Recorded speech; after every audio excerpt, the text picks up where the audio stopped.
நண்பர்கள் அனைவருக்கும் வணக்கம். இன்னைக்கு நம்ம இந்த வீடியோல ஆதார் அட்டை வைத்திருப்பவர்களுக்கு மிக முக்கியமான அறிவிப்பு ஒன்று வெளியாகி இருக்கு. ஸோ அதை பத்தி தான் இப்ப நம்ம பார்க்க போறோம்.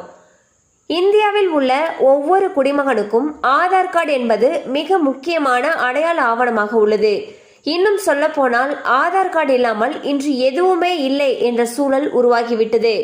இதனால் ஆதார் கார்டில் உள்ள அனைத்து விவரங்களையும் எப்போதும் அப்டேட்டாக வைத்திருக்க வேண்டும் என்று மத்திய அரசு தொடர்ந்து அறிவுறுத்தி வருகிறது. அந்த வகையில் UIDAI ஆணையத்தால் வழங்கப்படும் ஆதார் அட்டையில் உள்ள தகவல்களை 10 ஆண்டுகளுக்கு ஒரு முறை புதுப்பிப்பது கட்டாயம். அப்போதுதான் அதில் உள்ள தகவல்கள் துல்லியமாக இருக்கும். இதில் சில தகவல்களை ஆதாரம் ஆணைய இணையதளம் மூலமாக நாமே இலவசமாக புதுப்பிக்கலாம். புகைப்பட மாற்றம் போன்றவை ஆதார் ஆணையம் அல்லது இ-சேவை மையத்திற்கு நேரில் சென்று கட்டணம் செலுத்தி மாற்றம் செய்யலாம் என்று தெரிவிக்கப்பட்டுள்ளது.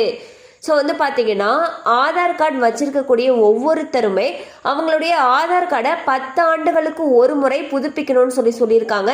சில விஷயங்களை நம்மளாலேயே ஆதார் வெப்சைட்டில் போயிட்டு மாற்ற முடியும். அதுவே இந்த புகைப்படம் மாற்றம் செய்கிறது இதெல்லாம் பார்த்தீங்கன்னா ஆதார் ஆணையம் அல்லது இ-சேவை மையத்திற்கு நேரில் சென்று மாற்றணும்னு சொல்லியிருக்காங்க. ஸோ உங்களுக்கு 10 வருஷம் ஆயிடுச்சு ஆதார் கார்டு எடுத்து அப்படின்னா உங்களுடைய ஆதாரை உடனே புதுப்பிச்சிருங்க.